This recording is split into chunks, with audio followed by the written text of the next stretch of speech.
السلام علیکم، کیسے ہیں؟ امید ہے آپ سب خیریت سے ہوں گے۔ آج میں آپ کے لیے 12ویں کلاس ایجوکیشن لے کے آیا ہوں، امید ہے آپ کو پسند آئیں گے۔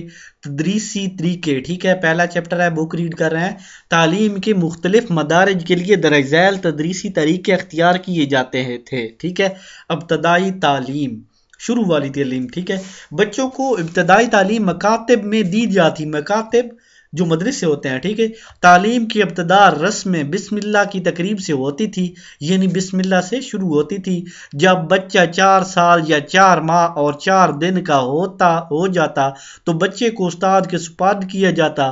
استاد بچے کے عزیز اور رشتہ داروں کی موجودگی میں بسم اللہ اور سورۃ اللہ کی ابتدائی آیات اور سورۃ فاتحہ بچوں کو پڑھاتا تھا۔ اس کے بعد بچے کی باقاعدہ تعلیم کا سلسلہ شروع ہو جاتا تھا۔ ان مکاتب میں بچوں کو قرآن کریم، معمولی پڑھنا لکھنا اور ابتدائی حساب کتاب سکھایا جاتا تھا۔ یعنی جب بچہ 4 مہینے 4 سال 4 دن کا ہو جاتا تھا، اس استاد کے پاس لے جاتے تھے، وہ اسے بسم اللہ اور سورۃ اللہ کی ابتدائی آیات سکھاتا تھا اور بچے کی تعلیم کا آغاز ہو جاتا تھا۔ بچوں کو حروف تہجی اور ان کی مختلف صورتوں کی پہچان کرانے کے بعد حروف کو ملا کر پڑھنے کی مشق کرائی جاتی تھی۔ حروف کی پہچان کے بعد لکھنا سکھایا جاتا تھا۔ اکبر نے اپنے دور میں لکھنا پڑھنا ایک ساتھ شروع کرنے کو رواج دیا، چنانچہ حروف تہجی لکھنے کے ساتھ ہی ان کی شکل اور نام یاد کرائے جاتے اور مسلسل مشق کے بعد بچے پڑھنے کے ساتھ ساتھ لکھنے کے بھی قابل ہو جاتے تھے۔ ثانوی اور اعلیٰ درجات میں تدریسی طریقے، ٹھیک ہو گیا۔ ثانوی اور اعلیٰ درجے میں عام طور پر مندرجہ ذیل طریقے جو ہے رائج تھے: تقریری طریقہ، درسی کتاب کا طریقہ، بحث و مباحثہ کا طریقہ اور گہرا مطالعہ۔ تقریری طریقہ، ٹھیک ہے۔ تقریری طریقہ بہت ہی قدیم ہے اور ہندوستان کے قریباً تمام مدارس میں ثانوی اور اعلیٰ تعلیم کے لیے یہ طریقہ رائج تھا۔ اساتذہ مضمون کے بارے میں طالبہ کو لیکچر دیتے تھے اور طالبہ اہم نکات لکھ لیتے تھے۔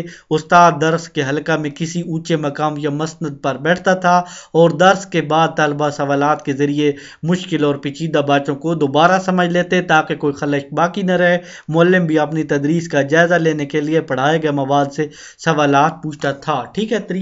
تدریس تقریری طریقہ یعنی جو عالم ہے یا پڑھانے والا ہے یا استاد، وہ اونچی جگہ پہ بیٹھ جاتا تھا اور یہ لیکچر دیتا تھا، پھر بچوں سے ان کے اندر سے کچھ سوالات پوچھتا تھا۔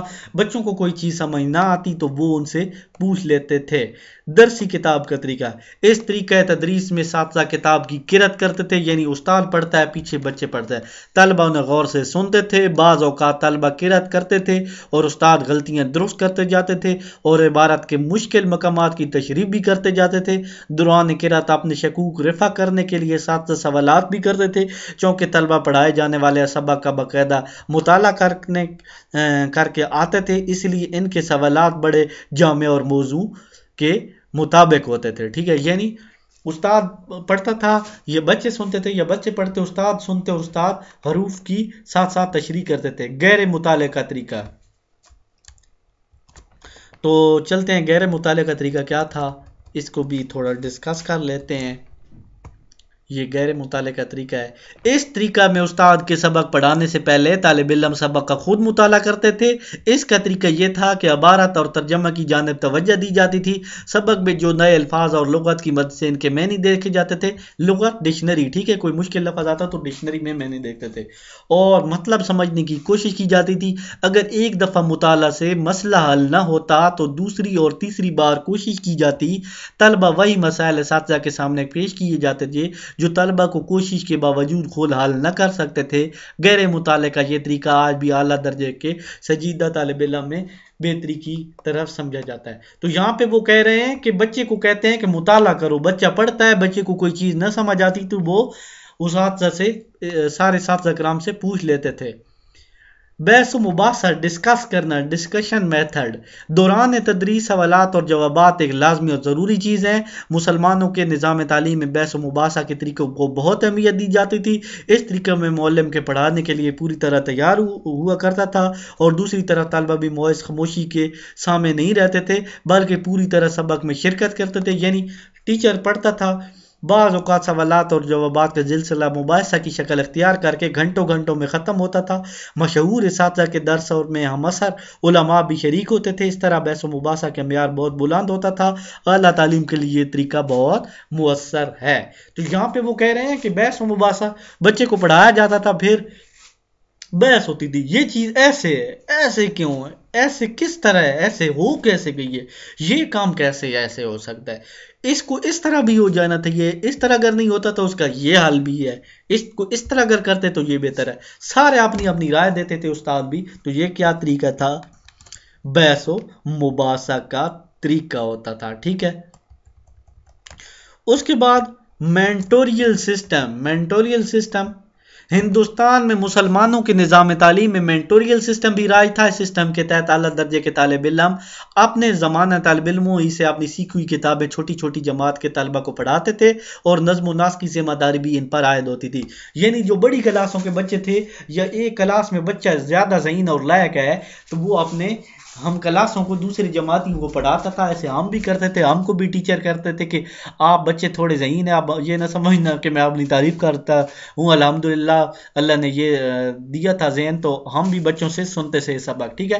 یہ طریقہ بہت کامیاب اور مفید ہوا۔ اس طرح طریقہ میں معلم کو اپنے فرائض کی ادائیگی میں آسانی ہوتی تھی، وہ تو جو طلبہ کے ساتھ ساتھ پڑھانے کا فرض بھی ادا کرتے تھے، ان میں انتظامی صلاحیتیں پروان چڑھتی تھی اور قابلیت میں بھی اضافہ ہو جاتا تھا۔ تو طلبہ کو بھی دوسرے اپنے ہم عصروں سے باتیں سیکھنے کا موقع مل جاتا تھا۔ استاد جو ہوتا ہے اس کے ساتھ بچہ تھوڑا جھجک کے پڑھتا ہے، لیکن اپنا ہم عصر جماعتی ہو تو جو دل ہو پوچھ لیتا ہے۔ مینٹوریل سسٹم میں بعض اوقات استاد کی تدریس کے ساتھ ایک طالب علم یا بآواز بلند سبق دہراتا ہے۔ مولانا شبلی اس بارے میں لکھتے ہیں کہ اس زمانے میں نموار علماء کے ہاں دستور تھا کہ جب وہ درس دے چکے تھے اور شاگردوں میں سے جو سب سے زیادہ لائق ہوتا تھا باقی طالب علموں کو دوبارہ درس دیتا تھا اور استاد کے پڑھائے ہوئے مضامین کو اچھی طرح ذہن نشین کراتا تھا۔ یہ منصب جس طالب علم کو حاصل ہوا اسے معید کہتے ہیں، معید۔ اب سمجھ آئی ہے؟ جو بچہ کلاس میں سب سے زیادہ ذہین ہوتا استاد کے پڑھانے کے بعد، وہ بچہ دوبارہ اس سبق کو پڑھاتا تھا، ایسے ہی بتاتا تھا جیسے سر بتاتے ہیں۔ تو اس کو کیا کہتے ہیں؟ مینٹوریل سسٹم، ٹھیک ہو گیا۔ انشاءاللہ نیکسٹ ویڈیو میں ہم جائزہ کو پڑھیں گے۔ اس ویڈیو کے ساتھ اجازت چاہتا ہوں، اللہ حافظ۔